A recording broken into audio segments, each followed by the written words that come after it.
মাংস। রান্নার শুরুতেই মাংসটাকে ভালো করে ধুয়ে পানিটা ঝরিয়ে নিব।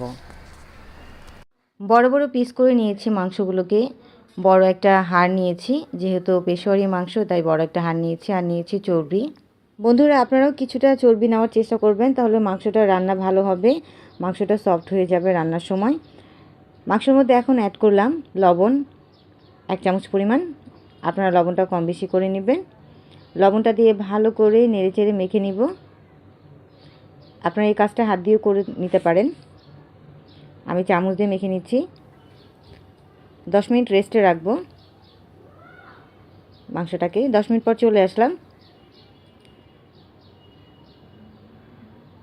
অ্যাড করব 5 থেকে 6 টুকরো আদা,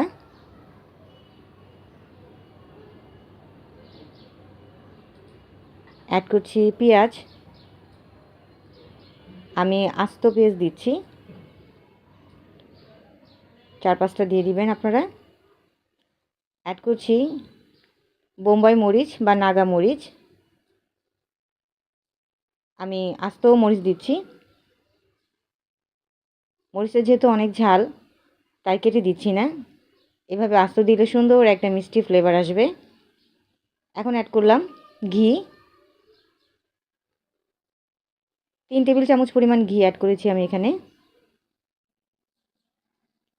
এই পেশোয়ারি গোস্তটা রান্নার ক্ষেত্রে সবচাইতে ইম্পর্টেন্ট জিনিসটা হচ্ছে ঘিটা অ্যাড করা। অবশ্যই ঘিটা অ্যাড করবেন, এখানে তেল দেওয়া যাবে না। ঘিটা দিয়ে আমি 10 মিনিট রেস্টে রাখবো। 10 মিনিট পর চুলায় বসিয়ে দিয়েছি।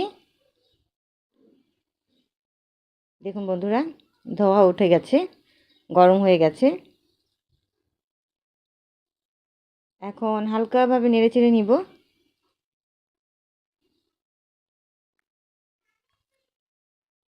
ঢাকনা দিয়ে ঢেকে দিব 10 মিনিটের জন্য। 10 মিনিট পর চলে আসলাম। মাংস থেকে অনেকটা পানি বের হয়েছে। উল্টিয়ে পাল্টিয়ে ভালো করে নেড়েচেড়ে নিব। আবারও ঢাকনা দিয়ে ঢেকে দিব 20 মিনিটের জন্য। 20 মিনিট পর চলে আসলাম বন্ধুরা। আমি চুলার আঁচটা লো ফ্লেমে রেখেছি। অ্যাড করছি আলু। আলুটা বন্ধুরা আপনারা আগেও দিতে পারেন অথবা এর মাঝেও দিতে পারেন। তবে মাংসটা সেদ্ধ হতে যেহেতু সময় একটু বেশি লাগে, আলু সেদ্ধ হতে খুব একটা সময় লাগে না, তাই আমি রান্নার মাঝখানে দিলাম। আলুটা দিয়ে ঢাকনা দিয়ে ঢেকে দিব।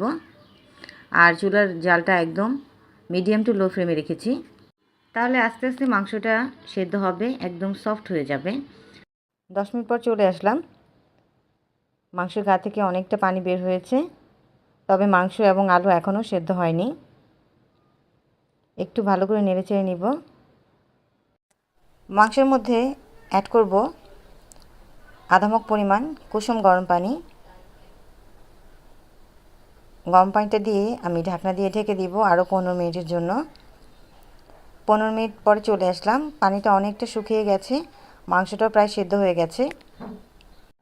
পেশোয়ারি বিফ রান্নার ক্ষেত্রে অবশ্যই ঘিটা অ্যাড করবেন। ঘিটা অ্যাড করলে সুন্দর মিষ্টি একটা ফ্লেভার আসে, খেতেও ভীষণ ভালো লাগে। আমি নেড়েচেড়ে আবার ঢাকনা দিয়ে ঢেকে দিচ্ছি। 10 মিনিট দমে রাখবো, তারপর আমি চুলা থেকে নামিয়ে নিব। চুলা থেকে নামিয়ে একটা সার্ভিং ডিশে আমি সার্ভ করে নিলাম। ডিয়ার ভিউয়ার্স, তৈরি হয়ে গেল আমার Pakistani viral recipe Peshawari beef.